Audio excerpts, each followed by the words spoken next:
제2장 환경 차이가 다양화를 빚어낸 모델 폴리네시아. 폴리네시아는 환경과 관련하여 인간 사회가 다양화되는 모습을 설득력 있게 보여주는 좋은 예다. 그러나 여기서 유추해낼 수 있는 것은 폴리네시아를 통해 다른 대륙도 그러한 변화를 겪었으리라는 개연성 뿐이다. 과연 다른 대륙에서 다양화를 야기시키는 환경적 차이에는 어떤 것들이 있었으며 그 결과는 어떠했던가를 철저하게 밝힌다. 모리오리족과 마오리족의 잔혹한 충돌. 뉴질랜드에서 동쪽으로 800km 정도 떨어진 채텀 제도에서 수세기에 걸쳐 살아오던 모리오리족은 1835년 12월에 갑자기 자유를 잃었다.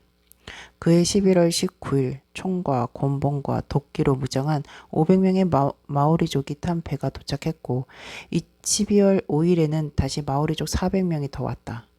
마오리족은 몇 패로 나뉘어 모리오리족의 촌락을 누비고 다니면서 모리오리족은 이제 자기들의 노예라고 선언하고 반대하는 사람들은 죽여버리기 시작했다. 만약 모리오리족이 조직적으로 저항했다면 수적으로 2대1의 열세에 있던 마오리족을 물리칠 수 있었을 것이다. 그러나 모리오리족에게는 분쟁을 평화롭게 해결하려는 전통이 있었다. 그들은 대표자 회의를 열어 맞서서 싸우는 대신 평화와 우정을 제안하고 물자를 나눠주기로 결의했다. 그러나 모리오리족이 미처 그 제안을 전달하기도 전에 마오리족이 한꺼번에 공격해왔다.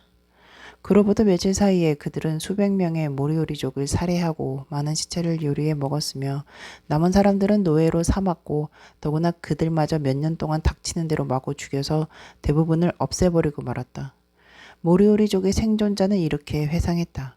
마오리족은 우리를 양떼처럼 죽이기 시작했다. 우리는 겁에 질려 적들을 피하기 위해 숲으로 도망치거나 땅을 파고 숨었다. 그러나 소용없었다. 우리는 곧 발각되어 죽임을 당했다. 남자는 물론이고 여자, 아이들까지 무차별로 학살당했다. 한편 정복자인 마오리족은 이렇게 설명했다. 우리는 우리의 관습대로 그 섬을 점령했으며 놈들을 모조리 사로잡았다. 한 명도 벗어나지 못했다. 더러는 도망쳤지만 우리가 곧 죽여버렸고 다른 놈들도 죽였다. 그러나 그게 어쨌단 말이냐. 우리는 관습에 따랐을 뿐이다. 모리오리족과 마오리족 사이에서 벌어진 이 충돌의 이 잔혹한 결과는 충분히 예측할 수 있는 일이었다. 모리오리족은 고립되어 있던 소수의 수렵 채집민으로 지극히 간단한 기술과 무기밖에 없었다. 그들은 전쟁 경험이 전무했고 강력한 지도층이나 지도력이 부족했다. 반면에 마오리족 침략자들은 격렬한 전쟁이 만성적으로 되풀이되는 조밀한 농경민 사회에 속해 있었다. 그들은 모리오리족보다 더 발전된 기술과 무기를 갖추었고 강력한 지도층의 지휘에 따라 움직였다. 그러므로 마침내 그 두 집단이 마주치게 되었을 때 마오리족이 모리오리족을 마구 도살할 수 있었던 것은 당연한 일이었다. 모리오리족의 비극은 현대 세계와 고대 세계를 막론하고 벌어졌던 수많은 비극과 마찬가지로 좋은 장비를 갖춘 다수와 나쁜 장비를 갖춘 소수가 부딪힌 사건이었다. 마오리족과 모리오리족의 충돌을 더욱 소름 끼치게 만드는 것은 두 집단이 모두 천년경에 뉴질랜드로 이주했던 폴리네시아 농경민의 후손이라는 점이다. 그로부터 머지않아 마오리족의 한 무리가 다시 채텀 제도로 이주하여 모리오리족이 되었던 것이다. 두 집단은 헤어진 후 몇 세기에 걸쳐 서로 반대 방향으로 발전했다. 북섬의 마오리족은 점점 더 복잡한 기술과 정치적 조직을 발달시켰고, 모리오리족은 오히려 점점 더 단순한 기술과 정치적 조직으로 후퇴했다. 모리오리족이 수렵 채집민으로 되돌아가는 동안 북섬의 마오리족은 더욱 집약적인 농업에 매달렸다. 그와 같은 정반대의 전개 과정이 결국 충돌 결과를 결정했다. 만약 두 섬의 사회가 각기 차등적으로 발전한 원인들을 이해할 수만 있다면 우리는 더 폭넓은 문제, 즉 각 대륙의 발전 양상이 서로 달랐던 이유를 이해하기 위한 하나의 모델을 얻게 될 것이다. 인간의 환경 적응력 연구 가능하게 한 자연 발생적 실험. 모리오리족과 마오리족의 역사는 환경이 인간 사회에 미치는 영향에 대한 단기간에 걸친 소규모의 자연 발생적 실험이라고 할 수 있다. 매우 큰 규모에서 환경의 영향, 지난 13,000년 동안 세계 곳곳에 인간 사회에 끼친 영향을 검토하는 책 한 권을 다 읽어보기 전에 독자는 우선 소규모의 실험을 통해 그러한 영향이 정말 의미가 있는지를 확인하고 싶어 할 것이다. 가령 쥐를 연구하는 과학자라면 우선 한 무리의 쥐를 택하여 그 조상쥐를 각각 환경이 다른 여러 개의 철장에 분산시킨 후 여러 세대가 지나고 나서 어떤 일이 벌어졌는지 확인하는 실험을 해볼 것이다. 물론 인간 사회에 대해서는 그와 같은 의도적인 실험을 해볼 수가 없다. 그 대신 과학자들은 과거의 인간들에게 그 비슷한 일들이 일어났던 자연 발생적 실험을 찾아봐야 할 것이다. 폴리네시아에 인간이 살기 시작했을 때 바로 그런 실험이 진행되었다. 뉴기니와 멜라네시아 너머의 태평양에 흩어져 있는 수천 개의 섬은 각기 그 면적, 고립성, 고도, 기후, 생산성, 지질적 생태적 자원 등이 크게 다르다. 인류 역사에서 대부분의 기간 동안 그 섬들은 배로 건너갈 수 있는 범위에서 훨씬 벗어난 위치에 있었다. 그러다가 BC 1200년경 뉴기니 북쪽 비스마르크 제도에서 농경, 어업, 항해 등에 종사하던 사람들이 마침내 일부 섬에 도달할 수 있었다. 그들의 후손은 그 이후 몇 세기에 걸쳐 사실상 태평양에서 주거가 가능한 모든 육지에 이주하여 살았다. 그러한 과정에서 AD 500년에 이르러 거의 완수되었으며 천년경 또는 그 직후에는 마지막까지 남아있던 몇 개의 섬에도 사람이 살기 시작했다. 그리하여 길지 않은 기간 동안 엄청나게 다양한 환경을 가진 여러 섬의 이주민이 정착하게 되었으며 그들은 모두 동일한 인간 사회에서 파생된 집단이었다. 모든 현대 폴리네시아인의 궁극적인 조상은 근본적으로 동일한 문화와 언어, 기술, 가축화, 작물화된 동식물을 공유하고 있었다.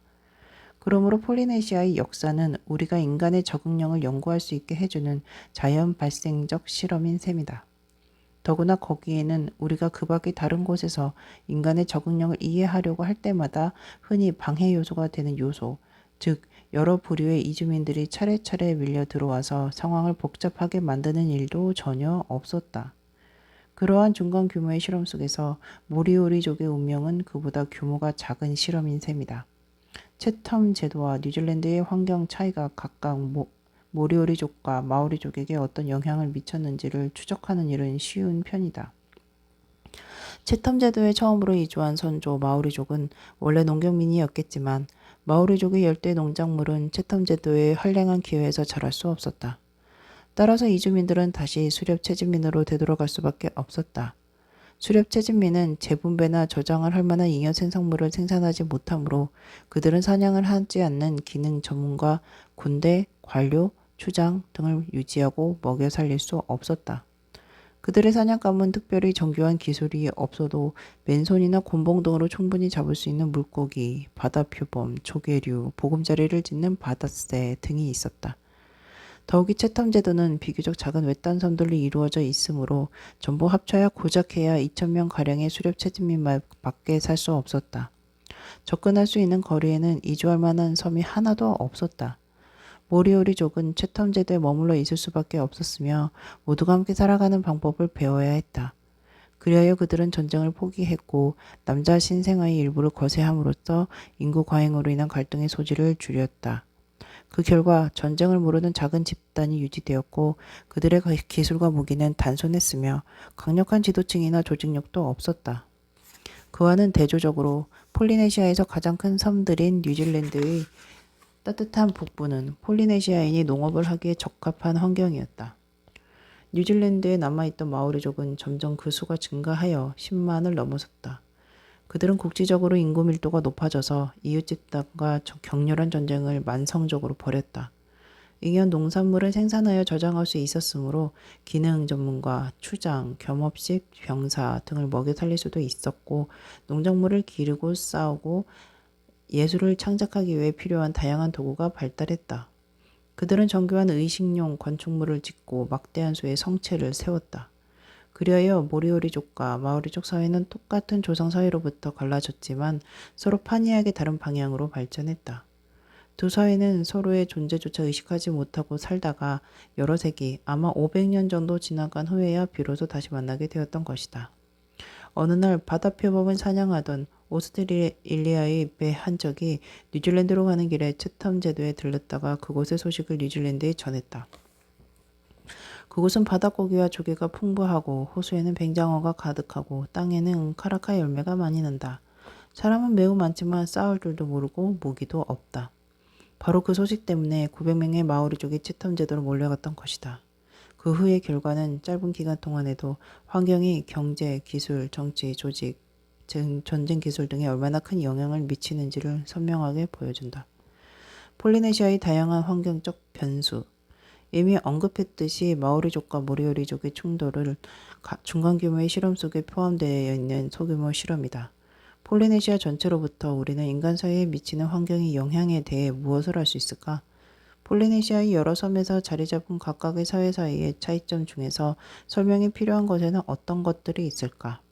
폴리네시아 전체는 뉴질랜드와 채텀 제도만 떼어놓았을 때보다 훨씬 더 폭넓고 다양한 환경 조건을 포함하고 있다. 채텀 제도는 조직력 면에서 폴리네시아에서도 극단적인 경우에 속한다. 먹거리를 조달하는 방식에 있어서 폴리네시아인은 채텀 제도의 수렵 채집민뿐만 아니라 화전민, 그리고 집약적으로 식량을 생산하며 인류 전체에서도 가장 인구 밀도가 높은 축에 드는 사람들까지 매우 다양했다. 폴리네시아의 식량 생산자들은 돼지, 개, 닭 등의 생산량에서도 각기 달랐다. 그들은 노동력을 조직적으로 활용하여 농업을 위한 대규모 관계시설을 건설하고 물고기를 생산하기 위해 넓은 양어장을 만들었다. 폴리네시아 사회의 경제적 기반은 대체로 자급자족적인 가족들로 구성되어 있었지만 일부 섬에서는 겸업식 세습적 기능 전문가 집단도 유지되었다. 사회 조직에 있어서 폴리네시아의 각 사회는 평등에 가까운 촌락 사회로부터 세계에서도 계층이 가장 세분화된 축에 드는 사회까지 두루 갖추어져 있었다. 후자의 경우 위계질서가 뚜렷한 수많은 계보와 추장 및 평민 계급 등으로 구분되어 각각의 구성원들은 자기 계급 내에서만 결혼을 했다. 정치 조직 면에서도 각각의 섬이 여러 개의 독립적인 부족이나 촌락 단위로 나누어져 있는 경우로부터 여러 개의 섬으로 이루어졌으며 다른 섬을 침략하여 정복 전쟁을 일으키기 위해 상비군까지 갖추고 있는 원시 제국에 이르기까지 실로 다양했다. 마지막으로 폴리네시아의 유형 문화는 각자가 개인 용품을 제작하는 수준에서 기념비적인 석조, 건축물 건립에 이르기까지 다양하다. 그 모든 다양성을 어떻게 설명할 수 있을까? 폴리네시아의 여러 사회에 이러한 차이점들이 존재한 것은 폴리네시아 섬들 사이에 적어도 6가지 환경적 변수가 작용했기 때문이다. 섬의 기후, 지질 유형, 해양 자원, 면적, 지형적 분열, 고립성 등이다. 이러한 요소들이 폴리네시아의 각 사회에 미친 영향을 구체적으로 살펴보기 전에 우선 그 요소들의 변동 범위부터 검토해 보자. 폴리네시아는 대부분의 섬이 적도 부근에 위치하여 무더운 열대 혹은 아열대성 기후에 속하지만 뉴질랜드의 대부분 지역은 온대, 그리고 채텀 제도 및 뉴질랜드 남섬의 남부는 한랭한 남극성 기후에 속한다. 하와이 섬은 북회기선 안쪽으로 들어와 있지만 산이 높아서 고산 생식지도 존재하며 간혹 눈이 내리기도 한다. 강우량도 지구상의 최고 기록, 뉴질랜드의 피오르드 랜드와 하와이 제도 중 카오아이 섬의 알라카이 늪이 있는가 하면 어떤 섬들은 강우량이 그 10분의 1에 불과하여 농업 한계선을 벗어날 정도로 건조하다. 섬의 지질적 유형에는 환초, 윤기한 석회암, 화산석, 대륙의 파편, 그리고 그것들이 혼합된 형태 등이 있다. 한쪽 극단에는 투아모투 군도의 섬들처럼 그 수를 헤아리기 어려운 작은 섬들이 있는데 대개 평평하고 해수면 위로 간신히 솟아있는 환초들이다. 그 밖에도 처음에는 환초였지만 핸데슨 섬이나 렛넨 섬처럼 해수면 위로 높이 솟아올라서 석회암 섬이 만들어진 경우도 있다. 이 두 유형의 환초에는 다른 돌들이라고는 전혀 없고 오로지 석회질로만 이루어져 있다. 토양층이 매우 얇고 영구적인 담수가 없으므로 둘 다 정착민들이 살기에는 어려운 점이 많을 수밖에 없다. 반대쪽 극단으로는 폴리네시아에서 가장 큰 섬인 뉴질랜드를 들 수 있다. 뉴질랜드는 곤드와나 대륙, 남반구 대륙들인 남아메리카, 아프리카, 인도, 오스트레일리아, 남극 대륙의 하나의 대륙이었다는 가설상의 대륙. 의 파편으로서 오래전에 생성되었고 지질적으로 다양하며 철, 석탄, 금, 비취 등 광물 자원도 풍부하다. 폴리네시아에서 뉴질랜드를 제외한 큰 섬들은 대부분이 바다에서 솟아오른 화산섬으로 대륙의 일부였던 적이 없는 섬들이다. 그 중에는 윤기한 석회암으로 이루어진 부분이 포함된 섬도 있고 그렇지 않은 경우도 있다. 비록 뉴질랜드처럼 지질적으로 풍부하지는 않지만 이 해양 화산섬들은 여러 종류의 화산암으로 이루어졌다. 그 중에는 석기를 만들기에 적합한 종류도 덜어 있으므로 적어도 폴리네시아인의 관점으로 보면 환초보다는 나은 편이다. 화산섬에도 저마다 차이가 있다. 고도가 높은 섬에는 산지에 비가 많이 내린다. 따라서 풍화작용이 심하여 토양층이 깊고 영구적인 유수가 있게 마련이다. 예를 들면 소시에테 제도, 사모아, 마르키즈 제도, 그리고 특히 하와이 등 폴리네시아에서 가장 높은 산이 있는 섬들이 그렇다. 그보다 낮은 편이지만 통가 제도와 정도는 덜하지만 이스터 섬 등도 화산재 때문에 토양은 비옥하다. 다만 하와이와 같이 큰 하천은 없다. 해양 자원 면에서는 폴리네시아 대부분의 섬들이 얕은 물과 암초로 둘러싸여 있으며 환초 때문에 초호가 형성되어 있는 섬도 많다. 그러한 환경에서는 물고기와 조개류가 풍부하게 난다. 그러나 이스터섬, 핏케언섬, 마르키즈 제도 등은 해안이 암벽으로 이루어져 있다. 또한 해저면의 경사가 가파르고 주변에 산호초가 없어서 해산물 생산량이 훨씬 떨어진다. 면적도 큰 변수가 된다. 사람이 영주하고 있는 섬으로는 폴리네시아에서 가장 작은 섬인 0.4km 제곱의 아누타 섬도 있고 27만 km 제곱에 가까운 소대륙이라고 할 만한 뉴질랜드도 있다. 마르키제 제도를 비롯한 일부 섬에서는 높은 능선과 가파른 절벽 때문에 주거 지역이 여러 개의 골짜기로 분리되어 있으며 반대로 통가 제도와 이스터섬 등은 지형이 완만하여 통행에 장애가 있다. 장애가 없다.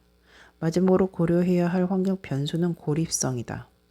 이스터섬과 채텀 제도는 크기가 작고 다른 섬들로부터 멀리 떨어져 있으므로 일단 사람이 살기 시작하여 인간 사회가 구성된 후에는 바깥 세상과 철저히 격리된 상태로 발전한다.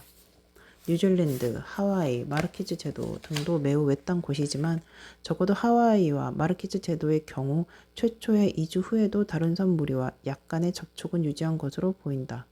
또 세 섬 모두 가까이 붙어있는 여러 섬들로 구성되어 있으므로 동일한 섬 무리 내에서는 접촉이 빈번했다. 폴리네시아의 기타 대부분의 섬들도 서로 나름 빈번하게 접촉하는 편이었다. 특히 통가 제도는 피지, 사모아, 월리스 제도 등과 가까우므로 각 제도 사이에서는 빈번하게 왕래를 했으며 결국에는 통가인들이 피지를 점령하게 되었던 것이다. 환경 요인에 따른 먹거리의 작물화 방법. 폴리네시아의 다양한 환경에 대해 간략하게 살펴보았으므로 이제부터는 그러한 다양성이 폴리네시아의 여러 사회에 어떤 영향을 미쳤는지 확인하기로 하자. 먹거리 문제는 한 사회의 다른 측면에도 영향을 주기 때문에 우선 식량 사정부터 살펴보는 것이 편리하다. 폴리네시아에는 어획, 야생식물과 바다조개류와 각각류 채집, 육서조류와 번식 중인 바다새 수렵, 식량 생산 등이 다양하게 혼합된 형태로 먹거리를 마련했다. 원래 대부분의 폴리네시아 섬에는 포식자가 없는 상태에서 진화한 날지 못하는 대형 조류가 많았다. 그 중에서도 뉴질랜드의 모아섬과 모아새와 하와이의 날지 못하는 거위 등이 가장 유명하다. 그러한 새들은 최초의 이주민에게 중요한 식량 공급원이었다. 특히 뉴질랜드의 남섬에 서식한 새들이 대표적인 경우로 그 새들은 손쉽게 잡을 수 있었으므로 대부분 전멸하고 말았다. 번식 중인 바다새들도 그 수가 급감하기는 했지만 일부 섬에서는 여전히 중요한 식량 공급원으로 남아 있었다. 해양 자원은 거의 모든 섬에서 중요한 것이었지만 이스터섬, 핏케언섬, 마르키즈 제도 등에서는 극히 제한적이었다. 따라서 그 지역 사람들은 스스로 생산한 식량에 대한 의존도가 특히 높을 수밖에 없었다. 폴리네시아인의 선조들은 이 돼지, 닭, 개, 이 세 종의 가축화된 동물을 들여왔지만 폴리네시아 내의 다른 동물을 가축화하지는 못했다. 많은 섬들이 한 종 또는 그 이상이 없어졌다. 칸으로 운반된 가축들이 이주민의 긴 항해 기간 동안 살아남지 못했거나 죽어 없어진 가축종을 외부에서 다시 들여오기가 쉽지 않았기 때문이다. 예를 들면 고립되어 있는 뉴질랜드에는 개만 남았고 이스터섬과 팁코피아 섬에는 닭만 남았다. 이스터 섬에는 산호초나 풍요롭고 얕은 물이 없고 육서 조류도 금방 전멸하고 말았으므로 그곳 사람들은 닭장을 지어 양계에 힘썼다. 그러나 새 종의 가축은 기껏해야 간헐적으로 먹거리를 제공했을 뿐이었다. 폴리네시아의 식량 생산은 주로 농업에 의존했다. 폴리네시아의 농작물들은 외부에서 처음 작물을 하되어 이주민들이 가지고 들어온 열대성 작물이었으므로 남극성의 위도에서는 농업이 불가능했다. 그래서 뉴질랜드 남섬의 한랭한 남부 지역과 채텀 제도에 정착한 사람들은 일찍이 선조들이 수천 년에 걸쳐 발전시켰던 농업을 포기하고 다시 수렵 채지민이 될 수밖에 없었다. 그 이외의 섬에서는 건조지 작물, 특히 타르토란, 참마, 고구마, 관계 작물, 주로 타로토란, 과수 작물, 빵나무 열매, 바나나, 코코넛 등을 중심으로 농사를 지었다. 각 작물의 생산성과 상대적 중요성은 섬의 환경에 따라 제각기 달랐다. 핸더슨 섬과 랜넬 섬 그리고 환초 섬 등은 토양이 빈약하고 담수가 제한되어 있어서 인구 밀도가 가장 낮았다. 인구 밀도는 온대의 뉴질랜드도 매우 낮았다. 폴리네시아의 일부 작물을 재배하기에는 너무 춥기 때문이었다. 그러한 섬들과 기타 몇몇 섬에서는 이리저리 옮겨다니는 비집약적인 화전 농업이 이루어졌다. 그 밖에 어떤 섬들은 토양은 비옥했지만 고도가 낮고 영구적인 큰 유수가 없어서 관계가 불가능했다. 그러한 섬에서 사는 사람들은 계단식 밭을 만들고 집 따위를 깔고 윤작을 하며 휴작 기간을 줄이거나 아주 없애고 인공림을 유지하는 등 많은 노동량을 요구하는 집약적 건조지 농업을 발전시켰다. 건조지 농업은 이스터섬, 조그마한 아누타섬, 평평하고 고도가 낮은 통가 제도 등에서 특히 생산성이 높았다. 그 지역의 폴리네시아인들은 육지의 대부분을 식량을 재배하는 데 사용했다. 폴리네시아에서 가장 생산적인 농업은 광개한 밭에서 타르토란을 재배하는 것이었다. 그러나 인구가 많은 열대섬 중 통가 제도의 경우에는 그것이 불가능했다. 고도가 낮아서 강이 없기 때문이었다.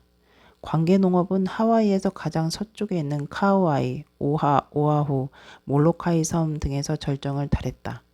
그 섬들은 면적이 넓고 비가 많아서 영구적인 큰 유수가 있을 뿐만 아니라 건설 사업을 벌이는 데 필요한 인력도 넉넉했다. 하와이는 부역을 통해 타로토란 경작을 위한 정교한 관계시설을 만들어 에이커당 24톤의 수확을 거두었다. 이것은 폴리네시아 전역에서 단위 면적당 생산량이 가장 많은 것이었다. 그러한 생산량 덕분에 집약적인 양돈도 가능했다. 또한 하와이는 대량의 인력을 양식업에 활용하여 거대한 양어장을 건설하고 카노스 청어와 숭어를 양식했다는 점에서도 특이한 경우다. 인구 밀도가 폴리네시아의 정치, 경제, 사회의 다양화에 미친 영향. 이렇게 환경에 따른 먹거리 변동이 심했으므로 인구 밀도 역시 폴리네시아 각지에서 크게 달라졌다. 밀도가 가장 낮은 것은 채텀 제도와 뉴질랜드 남섬의 수렵 채집민 그리고 뉴질랜드 나머지 지역의 농경민이었다. 그와는 대조적으로 집약 농업을 하는 섬들은 1제곱마일당 인구 밀도가 120명을 넘는 경우도 많았다.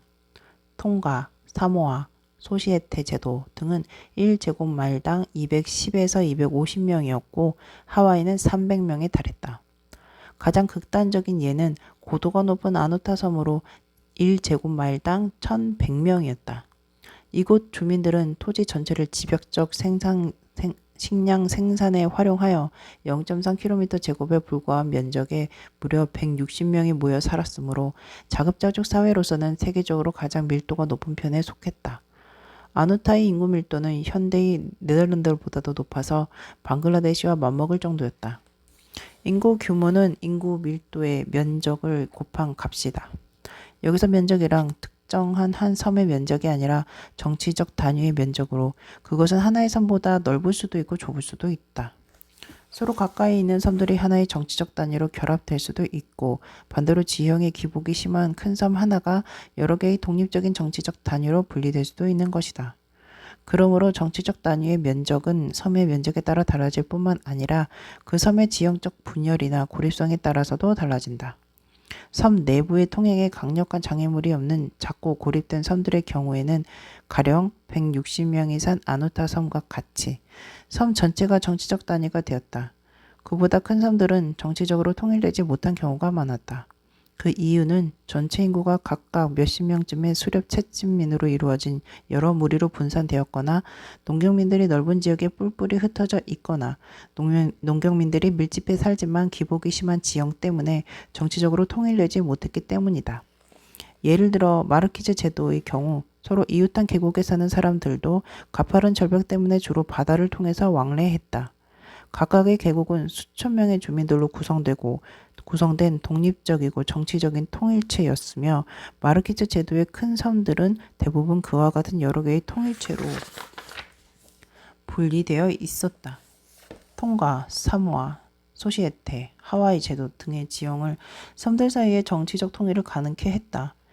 그래서 10,000명 또는 그 이상의 정치적 단위가 생겨났다. 통가 제도는 섬 사이의 거리 및 이웃한 제도들과의 거리가 상당히 가까운 편이었으므로 나중에는 인구 4만 명을 거느리는 다도 제국도 탄생할 수 있었다. 그리하여 폴리네시아의 정치적 단위는 그 크기가 수십 명에서 4만 명까지 다양했던 것이다. 정치적 단위의 인구 규모는 인구 밀도와 더불어 폴리네시아의 기술 및 경제적, 사회적, 정치적 조직에 영향을 미쳤다. 일반적으로 규모가 크고 밀도가 높을수록 기술과 조직은 점점 복잡해진다. 그 이유에 대해서는 뒤에 나올 여러 장에서 자세히 다룰 것이다. 간략히 설명하자면 인구 밀도가 높으면 전체 인구의 일부만 농경민이 되었지만 그들은 집약적 식량 생산에 동원되어 비생산자들을 먹여 살린 잉여 농산물을 수확했다는 것이다. 농경민들을 동원하는 비생산자에는 추장, 사제, 관료, 무사 계급 등이 있었다. 규모가 큰 정치적 단위들은 많은 노동력을 동원하여 관계시설이나 양어장 등을 건설함으로써 식량 생산을 더욱 집약화할 수 있었다. 이러한 발전은 통가, 사모아, 소시에테 제도 등에서 특히 두드러졌다.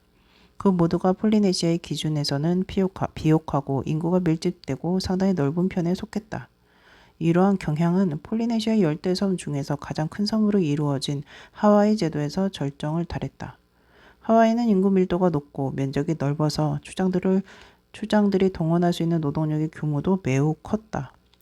인구 밀도 및 인구 규모와 관련하여 폴리네시아 여러 사회에는 다음과 같은 다양성이 생겼다.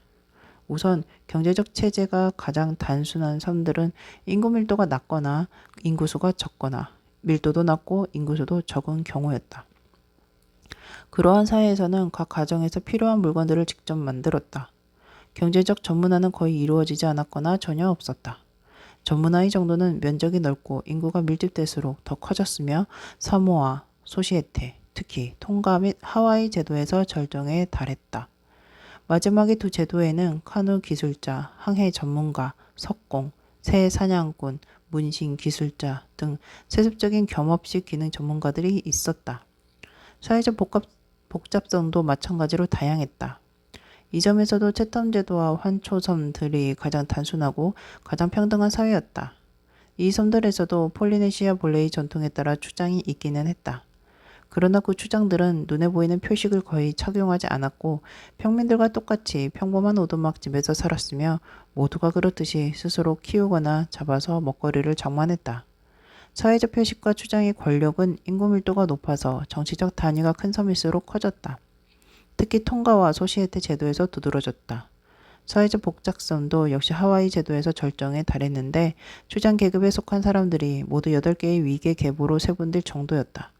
추장 계보의 구성원들은 평민과 섞이지 않고 자기들끼리 결혼했으며 때로는 남매나 배다른 남매가 맺어지기도 했다. 평민들은 계층이 높은 추장 앞에서 반드시 엎드려야 했다. 추장 계보, 관료, 일부 기능 전문가 등의 구성원들은 모두 식량 생산을 위한 노동에 해방되었다. 정치 조직도 동일한 경향을 띠었다.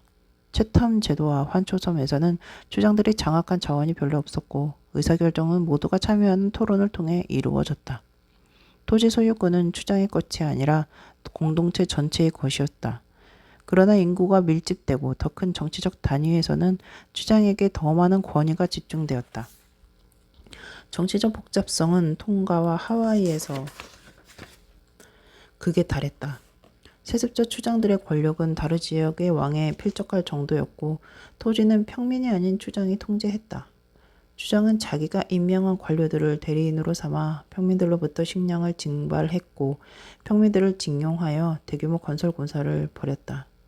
그러한 공사의 형태는 섬마다 달라서 하와이에서는 관계시설과 양어장, 마르키즈에서는 춤과 축제를 위한 건물, 통가에서는 추장의 분묘, 그리고 하와이 소시에테 제도, 이스터 섬 등지에서는 신전을 건설했다.